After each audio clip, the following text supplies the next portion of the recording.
It was a cold, moonless night, and the highway stretched endlessly into the darkness. The road was empty, save for the occasional rustle of wind through the trees and the faint hum of the car's engine. Mark, a long-haul truck driver, was on his way back home after a grueling week of deliveries. The clock on his dashboard read 12:03 a.m., and the only thing keeping him awake was the promise of a warm bed waiting for him at the end of the journey. The road ahead was desolate, with no signs of life for miles. Mark had driven this route countless times before, but tonight, something felt different. The air seemed heavier, the shadows darker. He shook his head, blaming his unease on exhaustion. But as he rounded a bend, his headlights illuminated a figure standing by the side of the road. It was a person, a lone hitchhiker. Mark's first instinct was to keep driving. He had heard enough horror stories about picking up strangers on the road, and the sight of someone standing alone in the middle of nowhere sent a chill down his spine. But as he got closer, he noticed something strange. The hitchhiker wasn't waving or signaling for a ride. They were just standing there, motionless, their heads slightly bowed. Mark's foot hovered over the gas pedal, ready to speed past, but something stopped him. Maybe it was guilt. What if this person was in real trouble? Or maybe it was curiosity. Either way, before he could think it through, he found himself pulling over to the side of the road. The hitchhiker didn't move at first. They stood still, as if they hadn't noticed the truck. Mark rolled down the passenger side window and called out, "Need a ride?" Slowly, the figure turned their head toward him. They were tall, dressed in dark, weathered clothing, and their face was obscured by the shadows of the night. Without a word, they walked to the truck and climbed into the passenger seat. Mark felt a shiver run down his spine as the door clicked shut. The hitchhiker didn't speak. They didn't even look at Mark. Instead, they stared straight ahead, their hands resting in their lap. Mark cleared his throat, trying to break the silence. "So, where are you headed?" The hitchhiker didn't respond. They simply raised a hand and pointed down the road. Mark hesitated. Something about this person felt off, but he told himself he was overthinking it. Maybe they were just shy or too tired to talk. He put the truck in gear and started driving. The silence in the cab was suffocating.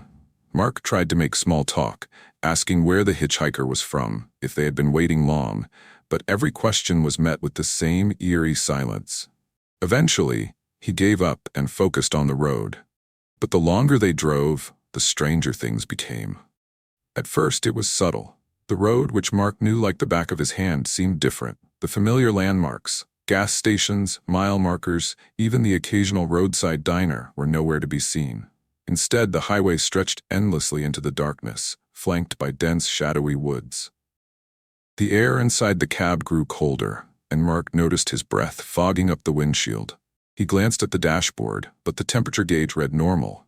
He turned up the heat, but it didn't help. The chill seemed to seep into his bones. He stole a glance at the hitchhiker. They hadn't moved. Their face was still hidden in shadow, but Mark could feel their presence, heavy and oppressive, like a weight pressing down on his chest. The radio, which had been playing softly in the background, suddenly crackled with static. Mark reached out to adjust the dial, but no matter how much he fiddled with it, the static wouldn't clear. Frustrated, he turned it off, plunging the cab into an even deeper silence. That's when he noticed the headlights behind him. In the rearview mirror, Mark saw a pair of headlights in the distance. At first, he felt relieved. Another vehicle meant he wasn't completely alone on this strange stretch of road. But as the lights grew closer, his relief turned to unease. The car behind him was moving fast, too fast. Its headlights blazed like twin suns, illuminating the cab's interior and casting long, distorted shadows. Mark squinted against the glare, gripping the wheel tightly as the car closed the distance. Then, just as suddenly as it had appeared, the car veered off the road and disappeared into the trees. Mark's heart pounded in his chest.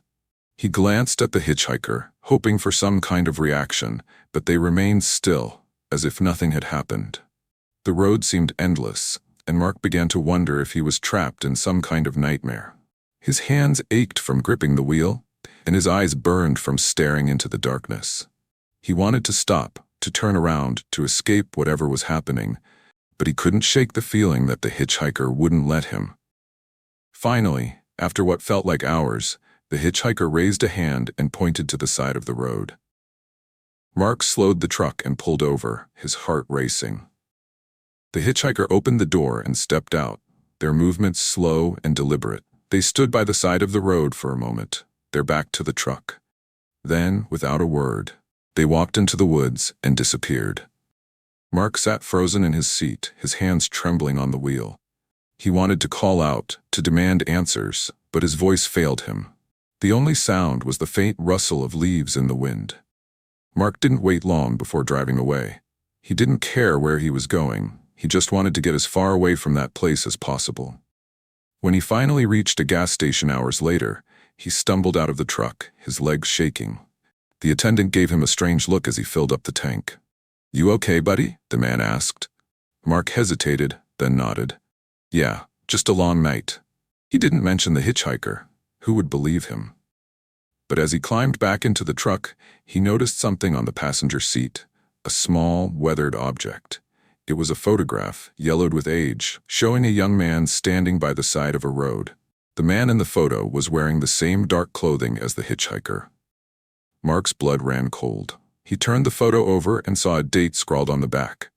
October 30th, 1975, exactly 50 years ago to the day. Mark's story is just one of many.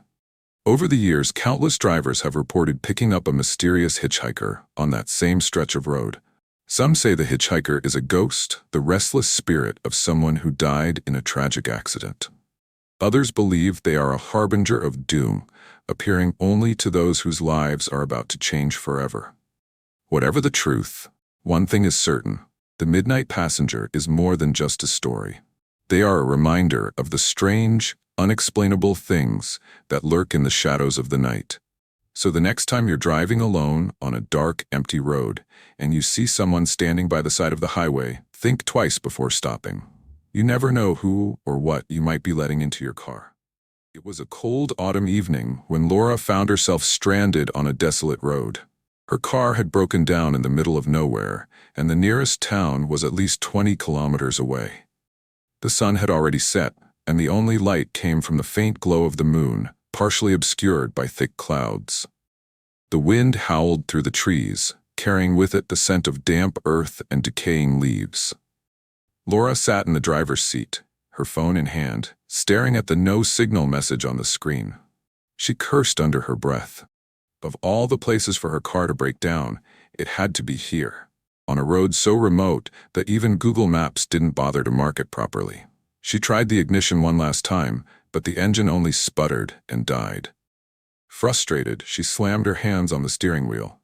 She had no choice but to wait and hope that someone would pass by.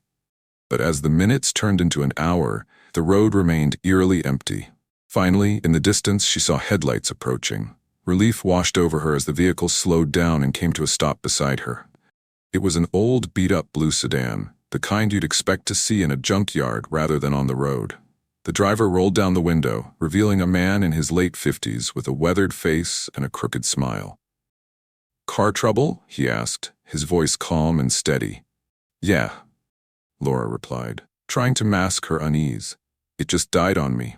Could you give me a ride to the nearest town?" The man nodded. "Sure thing. Hop in." Laura hesitated for a moment. Her mother's voice echoed in her mind. Never get into a car with a stranger. But what choice did she have? It was either that or spend the night alone in the middle of nowhere. She grabbed her bag, locked her car, and climbed into the passenger seat. The interior of the sedan smelled faintly of mildew and something metallic. The dashboard was cluttered with old receipts and empty soda cans. The man didn't say much as he pulled back onto the road, and Laura found herself staring out the window, watching the dark trees blur past. "Where are you headed?" she asked, breaking the silence. "Just a little ways up the road," he replied, his eyes fixed on the asphalt ahead. "Don't worry, I'll get you to town." Something about his tone made her uneasy. It wasn't what he said, it was how he said it. Too calm, too rehearsed. She glanced at the door handle, only to realize there wasn't one. Just a jagged hole where it should have been. Her pulse quickened. I think the town is back that way," she said, pointing over her shoulder. The man chuckled, a low, guttural sound that sent a chill down her spine. "I know a shortcut," he said. Trust me."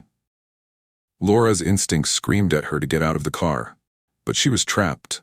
The door wouldn't open, and the man's grip on the steering wheel was tight, his knuckles white. She reached for her phone, but there was still no signal. "Can you stop the car?" she asked, trying to keep her voice steady. "I think I left something in my car." The man didn't respond. Instead, he pressed harder on the gas pedal, and the car sped up. The trees outside became a blur, and the road seemed to narrow as if it were closing in on them. "Stop the car!" Laura shouted, panic rising in her chest. The man turned to her, his smile now twisted into something sinister. "You're not the first," he said, his voice low and menacing. "And you won't be the last." Laura's blood ran cold. She fumbled in her bag, her fingers closing around the small can of pepper spray her father had given her years ago. She had never used it before, but now it was her only chance. The car swerved suddenly, and Laura was thrown against the door. She could see something hanging from the trees ahead, license plates. Dozens of them, nailed to the branches like trophies. Her stomach churned as she realized what they meant. The man reached for her, but she was faster. She pulled out the pepper spray and aimed it directly at his face, pressing down on the nozzle. He screamed, the car veering wildly off the road and into the ditch. Laura didn't wait for him to recover. She kicked at the windshield with all her strength, the glass cracking under the force of her boots. "Get back here!" the man roared, his voice muffled by the spray. With one final kick, the windshield shattered, and Laura scrambled out onto the hood. She hit the ground running, her legs burning as she sprinted into the woods. Branches scratched at her face and arms, but she didn't stop. She could hear the man behind her, crashing through the underbrush, his heavy footsteps growing louder. "You can't run forever," he shouted. "I'll find you." Laura's lungs felt like they were on fire, but she pushed herself harder. She didn't know where she was going. She just knew she had to get away. The trees seemed to close in around her, their gnarled branches reaching out like skeletal hands. She tripped over a root and fell hard, the impact knocking the wind out of her. For a moment, she lay there, gasping for air, her ears straining for any sound of pursuit. But all she heard was silence. Had he given up? Or was he waiting, watching her from the shadows? She forced herself to her feet and kept moving, her heart pounding in her chest. Eventually, she stumbled onto another road, this one wider and better lit. A pair of headlights appeared in the distance, and she waved her arms frantically, praying that this time it wasn't another monster. The car slowed to a stop, and a woman rolled down the window. "Are you okay?" she asked, her voice filled with concern. Laura nodded, tears streaming down her face. "Please, just get me out of here." The woman helped her into the car and drove her to the nearest police station. Laura told them everything: the man, the car, the license plates. A search party was sent out, but when they found the blue sedan, it was empty. The man had vanished, leaving behind only the eerie trophies hanging from the trees. To this day, Laura refuses to hitchhike. She knows she was lucky to escape, but she also knows that the man is still out there, driving those dark, lonely roads, looking for his next victim.